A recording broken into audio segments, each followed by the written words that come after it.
Hey guys, this is Brown Chubby Bear from Political Bear Nation, and this is going to be a quick update on Kilmar Abrego Garcia and the 238 men that were taken to El Salvador. So, Christopher Van Hollen Jr. is a senator in Maryland, and he actually had the balls to fly to El Salvador today, and he's been posting updates of him at the airport, and then again when he arrived in El Salvador, trying to meet the president of El Salvador as well as Garcia.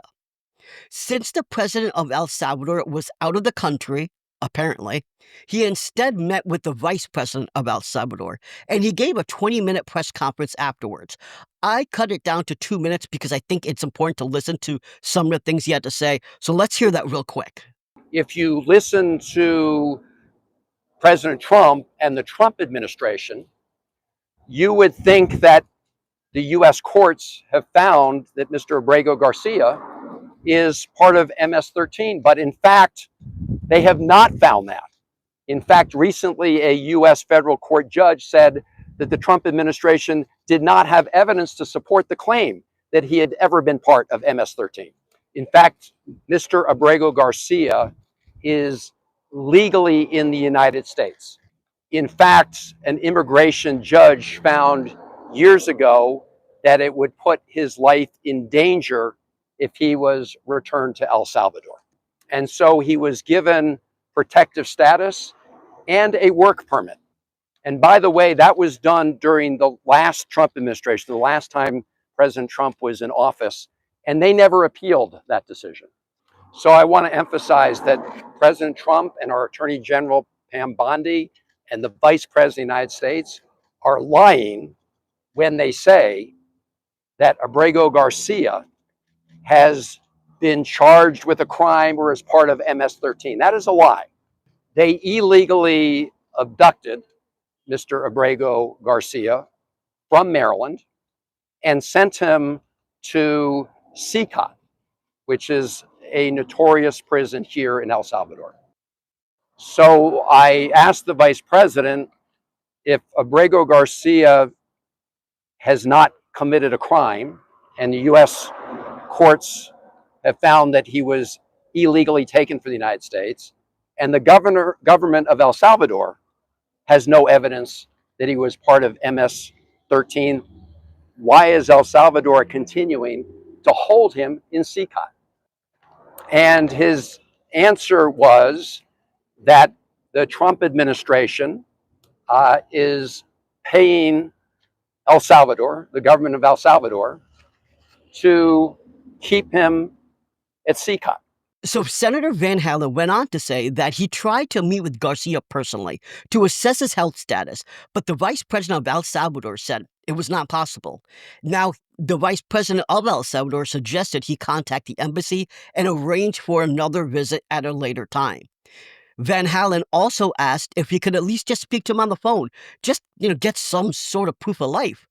And the El Salvador VP would not allow that either. Now, I know that sounds suspicious, and there has been a ton of speculation that Garcia may not even be alive anymore. But I don't think that's true. I think if that was true, the administration would just reveal that he had died just so we could leave this news cycle, because this is a story that everyone is talking about, particularly if you're on the left. And so I think he's still alive, okay? And I'm going to have faith that he's still alive. We also have some huge news from Judge Boasberg.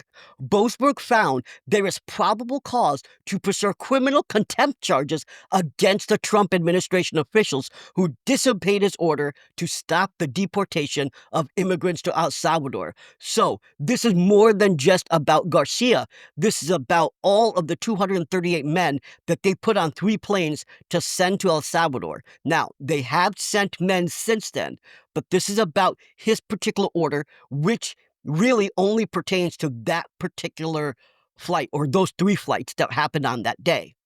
In his 46-page decision, he said, the Constitution does not tolerate willful disobedience of judicial orders.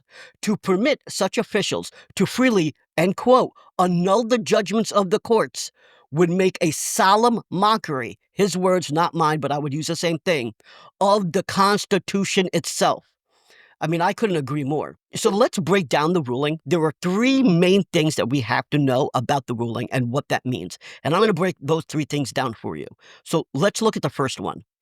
The first one is that he found there is probable cause of Trump officials' criminal contempt of his order to turn back flights. So let's remember what happened. When Trump tried to send these 238 men to El Salvador, and he succeeded in doing so, Boasberg said turn the plane around. Now, these planes were in the air at the time. The Trump administration claimed the judge's oral order to turn the plane around was not binding because it was not included in the written order. They also said the written order lacked sufficient explanation or explicit instructions to enforce a return of the flights.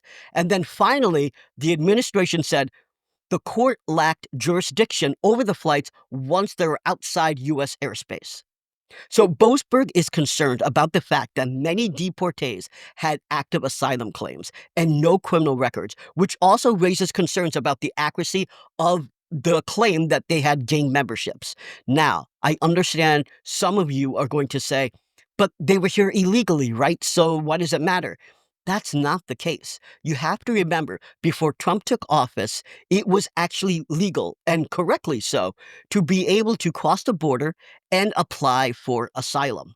All right. That was the process many times, right? The other way was to go to the embassy in your country of origin and request asylum and wait. But again, think about it.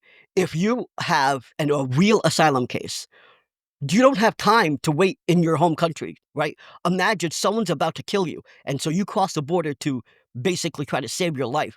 Are you going to go to the embassy in your home country, apply for asylum, and then wait the 6, 9, 12 months, sometimes 3 years to get asylum? No, you're trying to save your life.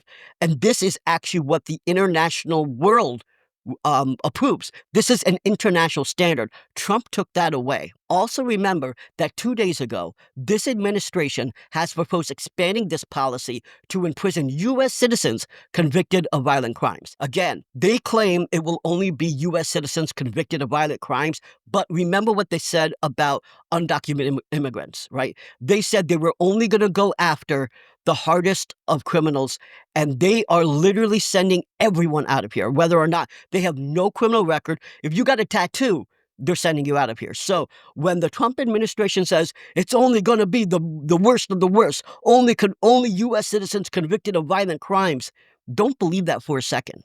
The second thing to note about Boasberg ruling is that he is giving the administration an opportunity to purge that contempt. What does that mean? That means that the United States government, meaning the Trump administration, would have to bring back all of the immigrants they sent to El Salvador. Now, I think everyone, whether you're left, right, center, independent, can agree that the administration is not going to fly back all 238 men back to the United States. They're never going to do that. So that's why the final and most important thing from Boasberg is that if the Trump administration does not purge their contempt, meaning bring back everyone that was never supposed to be sent out of the country, and the Department of Justice refuses to prosecute, he will appoint another attorney to prosecute them. And who's them?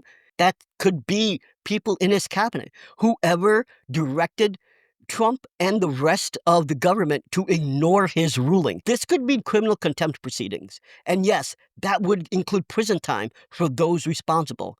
Boasberg plainly spelled it out, saying, in the event that defendants do not choose to purge their contempt, the court will proceed to identify the individuals responsible and request that the contempt be prosecuted. This means if Trump's team does not bring his people back, the judge is coming for them. Today is a win for justice and due process. It might not seem like it, and I know this is going to be a long fight. We got a lot more ways to go, okay? I get it. But today is a good day. We'll have to see how this pans out. Until next time, this is Brown Chubby Bear for Political Bear Nation. Where the stories collide, political bears on an untamed ride, roaring through truths, the left and the right, setting the stage for a wild insight. Political Bear Nation ready